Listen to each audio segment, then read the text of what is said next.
Aquí está Ángel Verdugo. Buenos días, Ángel. Muy buenos días, Pascal. Buenos días a quienes nos escuchan en este momento. Vamos a tocar un tema hoy que reviste gran importancia. Lo hemos tratado aquí no pocas veces, la cuestión demográfica. Pero antes, una aclaración. Me han pedido algunas personas que comente sobre este paquete de leyes o de reformas constitucionales y la razón por la cual no comento o no emito opinión alguna es que no existe hoy ese paquete, es decir, fue borrado del mapa, lo retiraron y dijeron que a partir del 1 de febrero, cuando empiece el segundo periodo ordinario, van a volver a presentarlo al Senado. Entonces yo recomendaría que esperemos a ver qué contiene ese nuevo paquete, entre comillas, para poder opinar, porque si hablamos del que fue retirado, pues no tiene ningún sentido. Además, cuando pues se ha puesto en entredicho los borradores y Así demás, es. pues, Entonces sí, estamos... conviene esperar. Así es. Muy bien. Vayamos ahora a la cuestión demográfica. El tema, Pascal, lejos de pasar de lado o dejarse de lado, ha estado en el último año y medio, 2 años quizá, en el centro de la discusión. Yo lamento que en México no le prestemos la debida atención. La parte quizá más visible es lo que ha sucedido en Francia con esta reforma al sistema de pensiones, que al final de cuentas es ni más ni menos que una manifestación financiera, diríamos, por lo que implica para las finanzas públicas el sistema de pensiones y jubilaciones, del envejecimiento demográfico. Si bien Francia es quizá el único país europeo que no está tan mal en materia de número de hijos nacidos vivos por mujer durante su vida fértil, es decir, lo que se llama la tasa de fecundidad, pero el resto de Europa, tanto la vieja Europa como lo que era antes Europa Oriental, y no se diga Rusia y las nuevas repúblicas, etcétera, el problema es grave si a eso le agregamos el caso de China, el caso de Japón y prácticamente en todo el planeta, excepción hecha de África, donde hay todavía países que tienen una tasa de fecundidad arriba de los 6 hijos nacidos vivos por mujer. Pero sacando a África pues de este tema, encontramos algo muy peligroso, Pascal.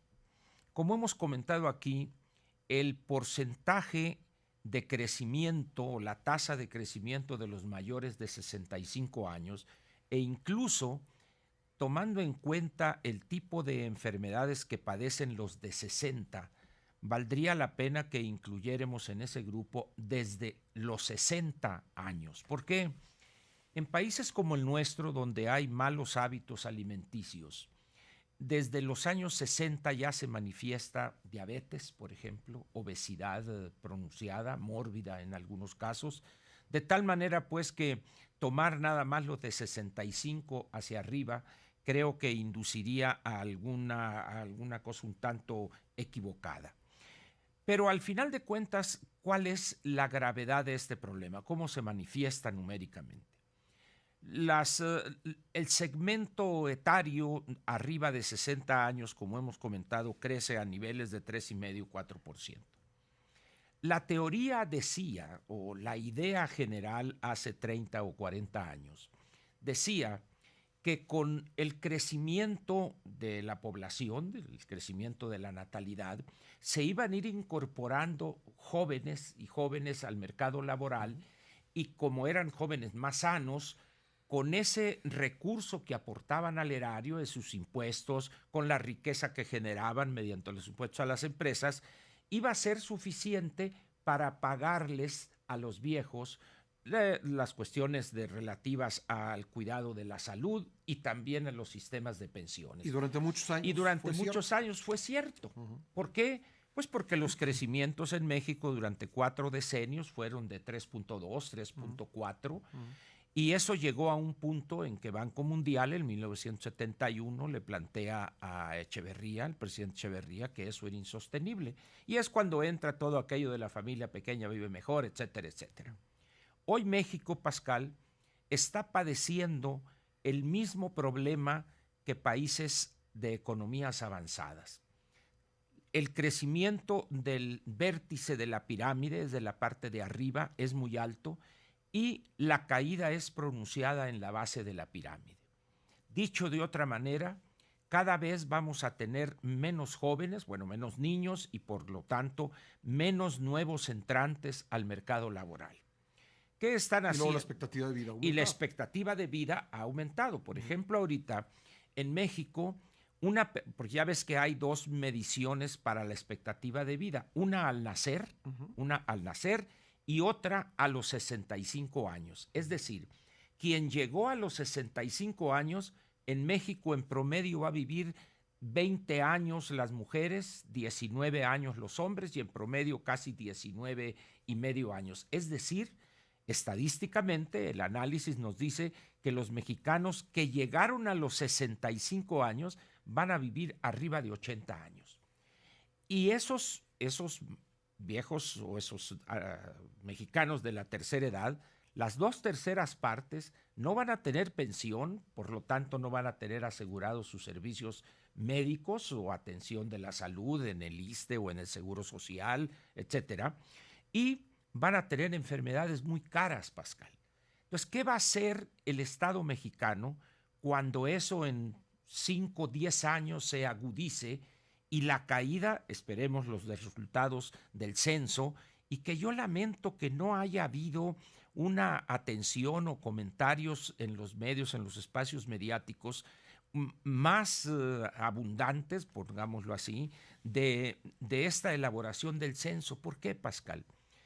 En el año 2020, que va a ser el censo que se va a realizar ahora, vamos a mostrar ya quizá una caída ya franca en el número de hijos nacidos vivos por mujer, lo cual constituiría ya una tendencia prácticamente irreversible, porque ya tendríamos prácticamente 20 o 30 años con esa caída pronunciada. Esa es una cosa. Y la otra, que tendríamos un crecimiento de la población quizá alrededor del 1.2%. Pero la parte de arriba estaría creciendo casi al 4%.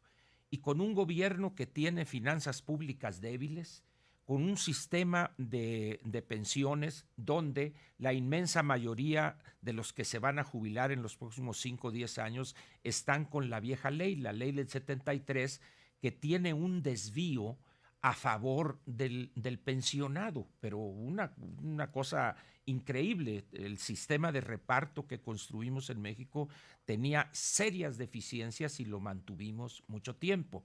Pero al mismo tiempo, los que se van a pensionar, los primeros empezarán este año muy poquitos, 40, 50 mil, pero a partir de las AFORES, las cuentas individualizadas, 40,000 el año que entra. Así es, ¿no? Pero para el año que entra y el siguiente, y probablemente para fines de este gobierno, ya empecemos a ver números más grandes de personas que se van a pensionar con la ley del 97, el SAR, pues. Y ahí vamos a tener otro gran problema, otra gran presión para las finanzas públicas. ¿Por qué, Pascal? Porque hay un compromiso de garantizarle a quien no logre ni siquiera el mínimo, el salario mínimo, se los tendría que dar el gobierno federal con cargo al presupuesto. Y aquellos que hubieran trabajado 1,250 semanas ininterrumpidamente para no bajar su rendimiento, que estuvieran aportando, y con el 6.5%, Pascal, la expectativa es obtener cuando mucho el 26, 28% de su último salario. Entonces imaginemos a un trabajador que ha estado cotizando prácticamente 30 años, vamos a ponerlo así fácil, que tenga 68, 70 años y que gane 10,000 pesos, vamos a poner los pesos de ahorita, y que le digan que su pensión va a ser 2,500 pesos. En ese momento vamos a pasar de un problema financiero, de la salud de las finanzas públicas, a un problema político-social. ¿Por qué? Porque esos trabajadores le van a echar la culpa a los políticos, se lo robaron como siempre, porque él nunca va a entender que esa pensión tan pequeña es porque aportaba casi nada, el 1.25%, el 1.125, es decir, nada.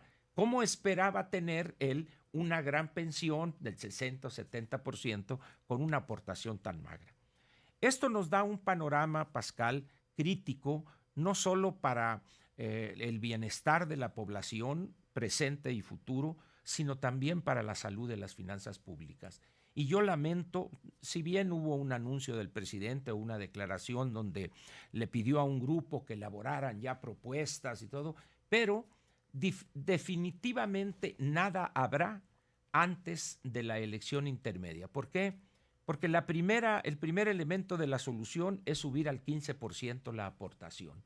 Y ese provendrá un 5% más del sector privado, que no lo veo muy propenso o muy inclinado a aceptar eso, o tendría que aportar el gobierno, porque veo muy difícil después de el año pasado con 0 crecimiento, con el 0.8, aumentar al 15 o 10 puntos para el trabajador, muy difícilmente. Entonces, en esas condiciones, pues, lamento yo que no le estemos prestando atención al censo, porque ahí van a venir muchos datos duros, Pascal, de esta cruda realidad que en cosa de 4 o 5 años estaremos enfrentando. Ángel, gracias. Nos vemos mañana. Nos vemos mañana.